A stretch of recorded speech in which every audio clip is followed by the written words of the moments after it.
Alam mo ba may iisang simpleng damo na kayang tapatan ang bisa ng mamahaling gamot? Kilalanin mo ang bangkaan, ang halamang tahimik pero napaka-epektibo.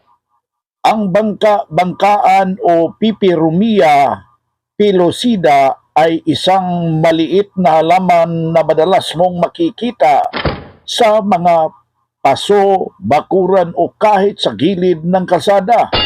Pero huwag mo itong maliitin dahil ang damong ito ay may nakatagong likas na gamot ng kalikasan.